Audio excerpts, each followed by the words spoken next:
Bonsoir, merci d'être avec nous pour cette nouvelle thématique de notre émission transfrontalière. Jules César, Napoléon, les guerres mondiales, l'avancée du rail. Vous l'aurez compris, on parle histoire de notre territoire au travers de projets de passionnés de la région. Lydie Menet et ses albums illustrés à destination des élèves suisses et français. Nicolas Ducimetière et l'association franco-suisse Mémoire. Et Christophe Villemier et son livre sur la construction du Léman Express. Suite de l'émission, on ira dans le Pays de Gex pour voir l'avancée des travaux du bus à haut niveau de service vers Cornavin. Et enfin, tour dans les bois de Jussy pour y récolter des plantes comestibles, chips d'ortie au programme. Tout ça, c'est après un tour rapide de l'actualité transfrontalière du mois.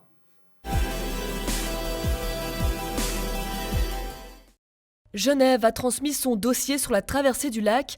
L'infrastructure acceptée par les Genevois est en projet depuis des décennies. Cette fois, un rapport d'étude de 800 pages a été envoyé à la Confédération. Le coût total s'élève à 4,8 milliards de francs.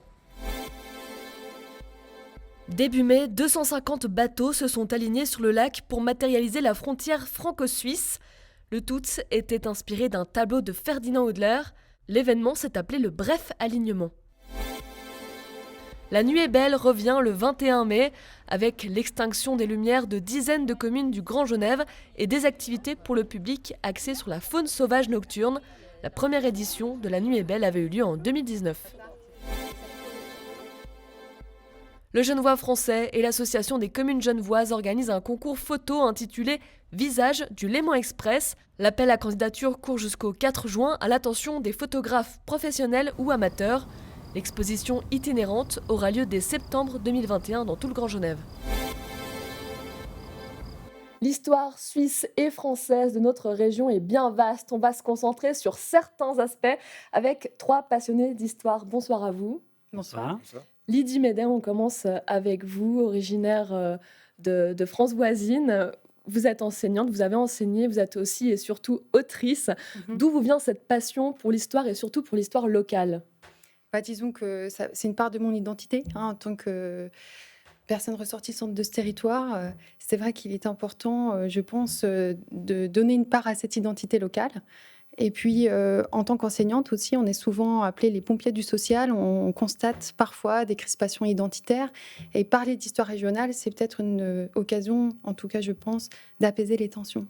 Christophe Villemier, c'est vrai qu'on parle souvent de la grande histoire d'un pays, de France, de Suisse. On parle peu, on enseigne peu l'histoire locale. Est-ce qu'on sait pourquoi ?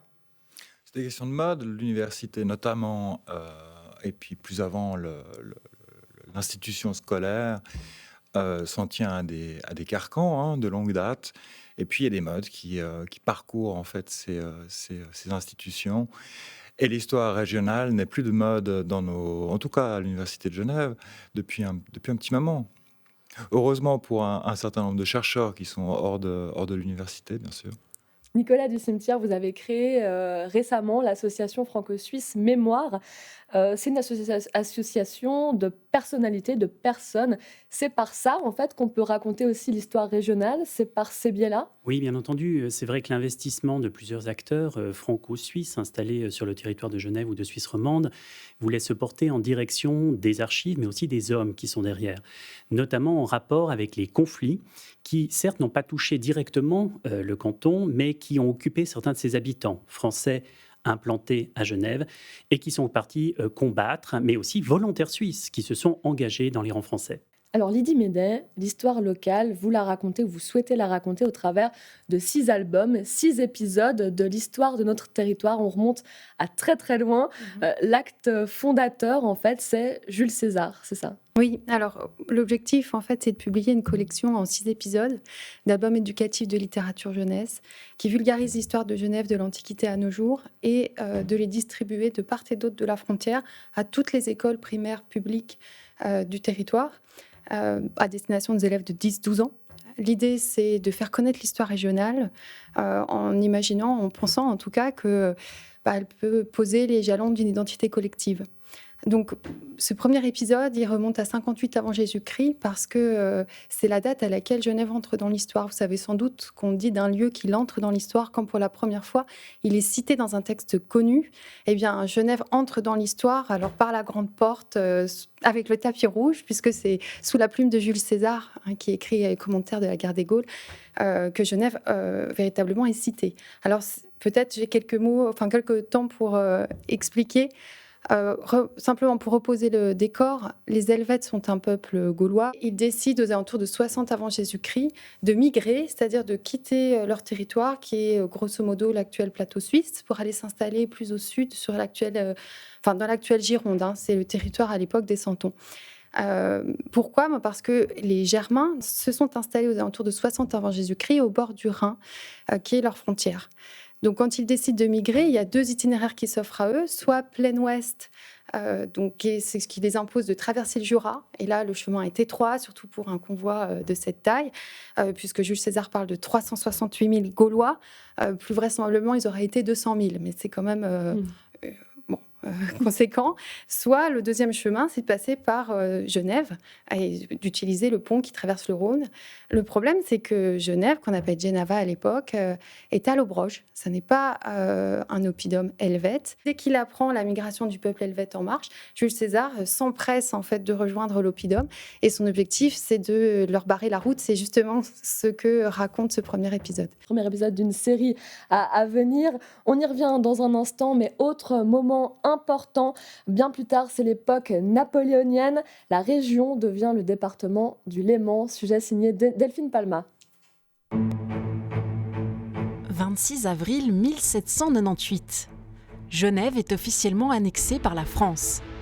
Elle devient le chef-lieu d'un grand département, celui du Léman. Ce traité d'annexion, c'est ici, dans les réserves des archives d'État, qu'il est conservé. Alors c'est un traité avec un certain nombre d'articles. Et l'article 1er annonce que les citoyens, la République française accepte d'accueillir en son sein le peuple et les citoyens genevois qui deviennent par conséquent citoyens français. L'annexion de Genève à la France dure 15 ans. La petite Genève protestante se retrouve alors en minorité dans un grand département français catholique et rural. Une période souvent décrite comme sombre et déclinante, mais que nuancent aujourd'hui un peu les historiens. Des jeunes gens de classe moyenne, pour utiliser un terme un peu anachronique pour l'époque, mais ont pu bénéficier, ont pu faire carrière dans l'administration napoléonienne. Les élites genevoises aussi, d'un point de vue économique, s'en sont relativement bien tirées. Donc le bilan est assez contrasté. Bilan contrasté car la conscription devient alors obligatoire. Les guerres napoléoniennes tuent ou estropient la jeunesse du département. Gendarmerie et douane suscitent aussi d'importantes tensions. Mais malgré tout, l'influence française est considérable et durable.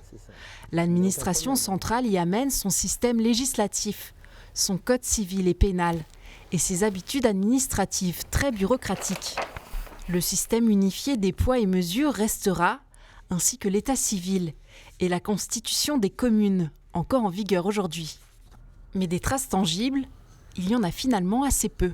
Il n'y a pas d'édifices qui ont été construits durant l'époque française, pour une raison assez simple, c'est qu'en fait le gouvernement manque passablement de moyens.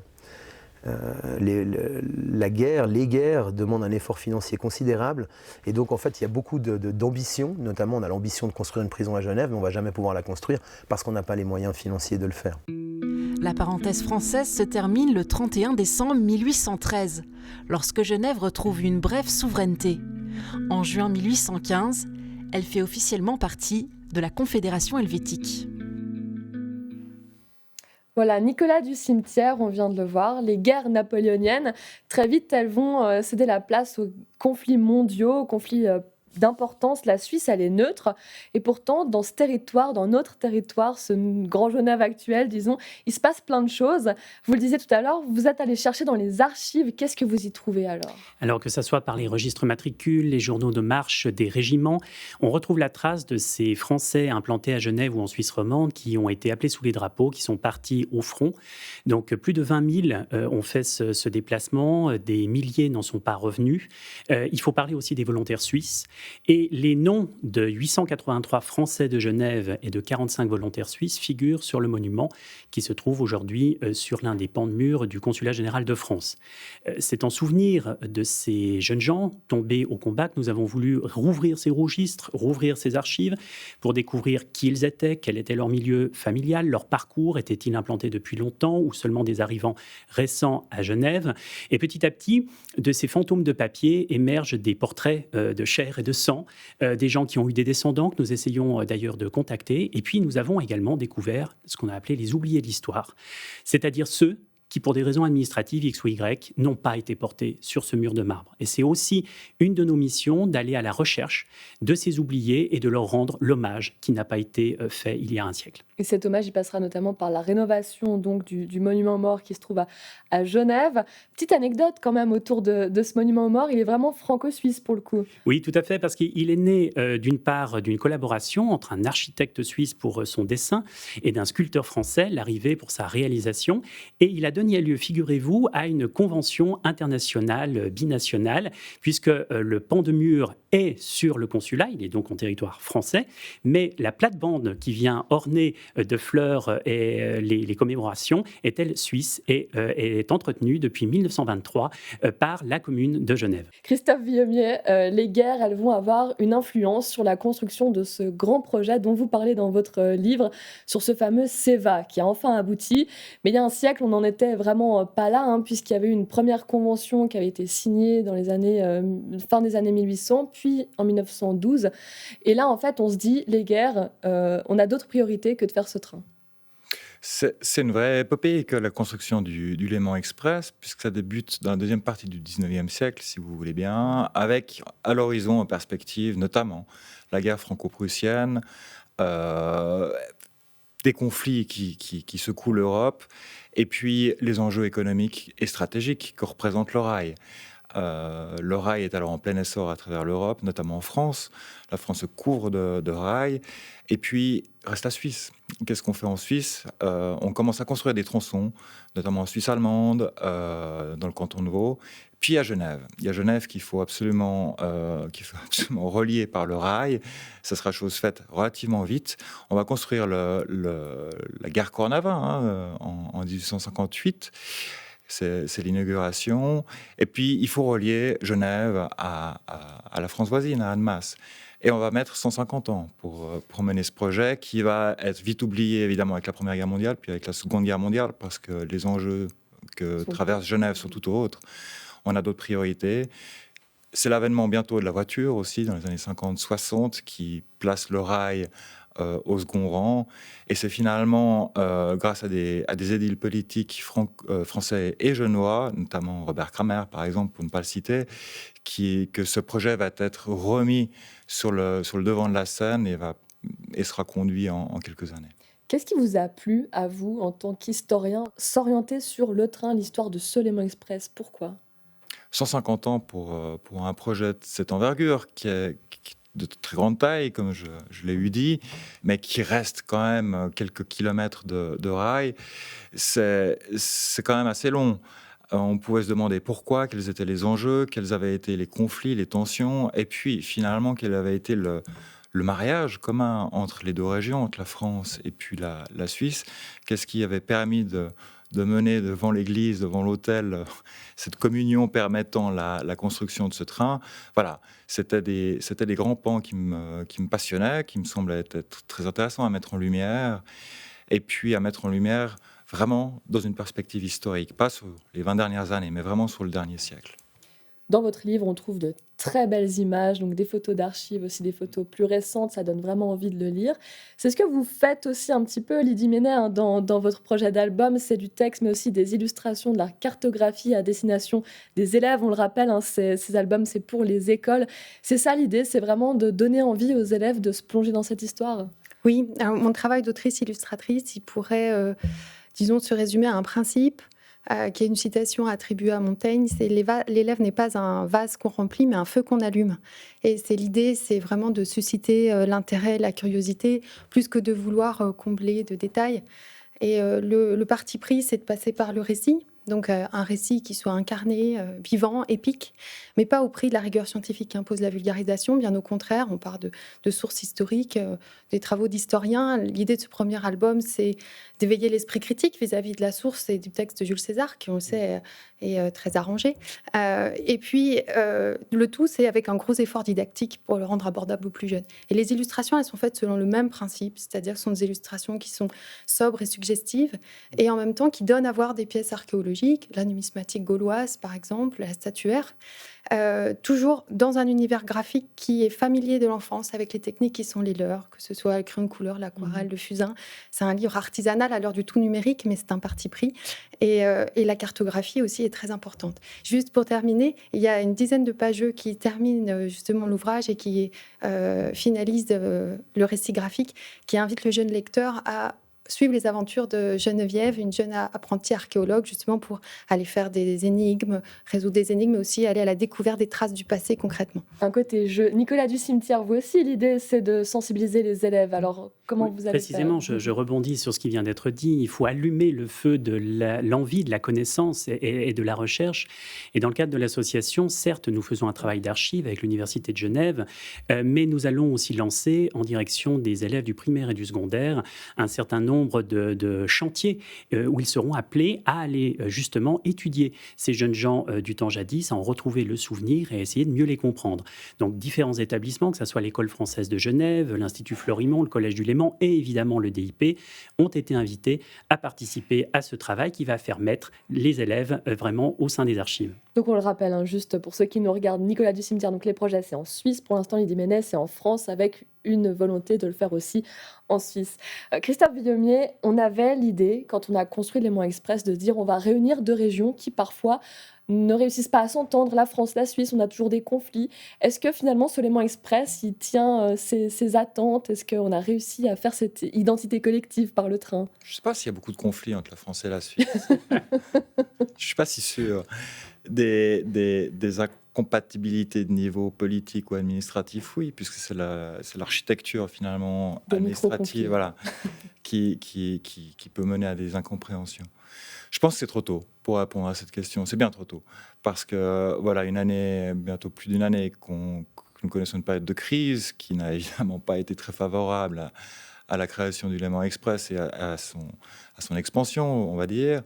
Je rappelle également que les débuts de la mise en application de ce tronçon ont connu quelques aléas. Peut-être faudra-t-il poser cette question dans 5 ans, mieux dans 10 ans. Peut-être un livre. Peut-être un livre. La suite. Quoi qu'il en soit, on peut espérer que le Léman Express contribue, soit l'un des traits d'union à cette conscience transfrontalière qui, moi, me semble assez naturelle, puisqu'elle est relativement historique. Je veux dire, on vit dans un bassin naturel qu'on partage, et encore, le verbe « partager » est peut-être faux, mais voilà, on est dans un substrat qui est le même depuis des siècles. Merci infiniment à tous les trois. Merci. Et retour dans le présent avec les avancées du bus à haut niveau de service entre Gex et Cornavin.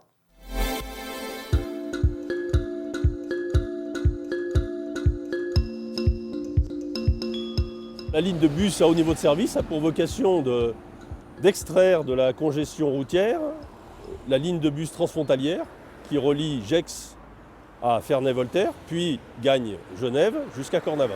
Elle cherche à lui donner toutes les priorités possibles pour que son fonctionnement soit assez proche de celui d'un tramway. Notre temps de parcours, les gains attendus sont grosso modo 30 minutes sur le côté français. Il y a moins d'arrêts et sur la totalité du parcours, ça représente plutôt autour de 50 minutes.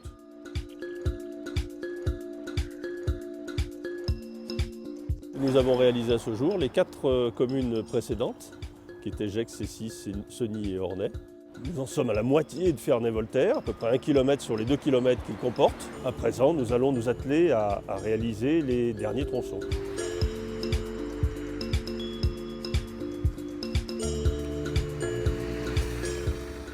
Sur Ferney-Voltaire, le trafic devient très intense, jusqu'à 20-25 000 véhicules jour.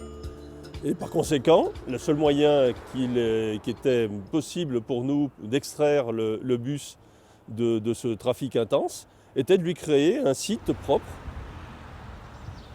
Le premier coup de pelle est intervenu en octobre 2017 et nous envisagions de livrer le BHNS fin 2020.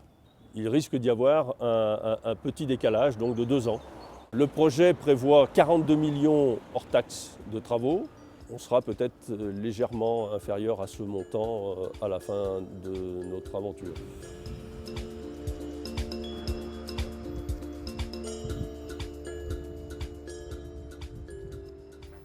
Et l'on termine cette émission avec une balade dans les bois de Jussy, mais qui pourrait avoir lieu dans n'importe quelle forêt du Grand Genève. Nous sommes allés à la cueillette de plantes comestibles pour ensuite les cuisiner.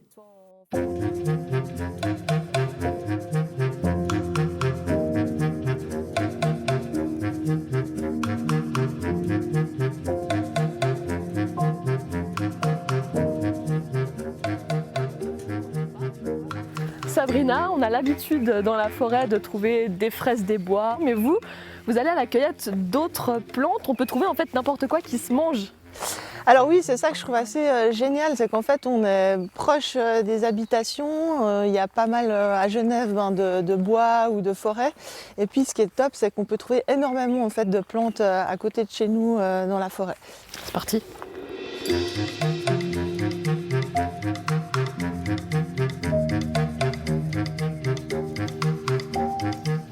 Là, on a une plante que j'adore qui s'appelle l'alière. Et donc comme son nom l'indique, on entend ail dedans parce qu'elle va avoir un goût d'ail. Donc il faut la consommer plutôt crue. Donc elle va être top par exemple à simplement ciseler et puis à mettre au niveau donc, des feuilles dans des fromages frais. On va faire l'ortie du coup. On n'aime pas les orties normalement. Alors c'est vrai qu'on n'aime pas les orties normalement et j'ai envie de dire presque tant mieux parce que sinon si tout le monde savait les vertus de l'ortie, il n'y en aurait peut-être plus parce qu'elle contient énormément de fer, il y en a plus que dans les épinards, énormément aussi de vitamine C, il y en a plus que dans l'orange. En la caressant dans le sens du poil, finalement c'est un peu comme nous quoi. Du coup ça se passe bien. On peut même la manger direct. Hop. Et ça pique pas. Waouh. J'ai peur que ce soit pas bien fait. Est-ce que ça va me piquer? Verdict. Ça me pique pas. Ah, c'est bon en plus. Ouais, c'est super. Arrête de vivre.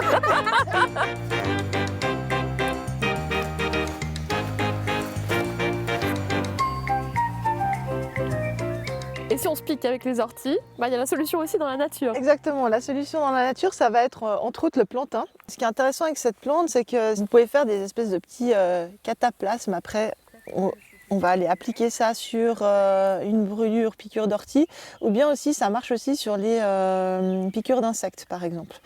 Et en plus, c'est une excellente comestible. Je prends juste le bout et je le mange comme ça direct? Ouais, direct. Et là, il y a évidemment un peu d'amertume de la plante, mais il y a un goût de champignon de Paris qui est assez prononcé. Incroyable!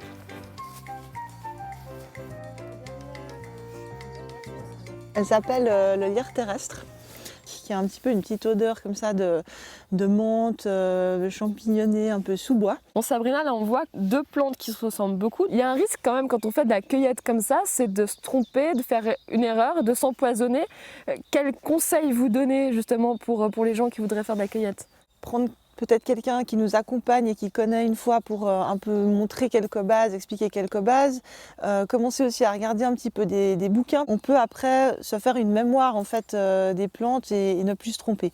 Mais c'est clair qu'on a des risques de toxicité qui peuvent être plus ou moins importants.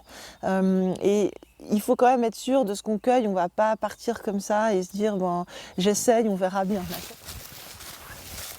Bon là on fait le tour depuis tout à l'heure, mais est-ce qu'on a le droit de cueillir comme ça? Forêt publique, on va dire, on peut, mais il faudrait que ce soit des quantités qui tiennent dans la poignée de la main. Il faut vraiment assurer en fait que les stations puissent se reproduire. Donc si vous voyez une plante comestible seule et puis qu'il n'y en a pas d'autre autour, il faut la laisser tranquille.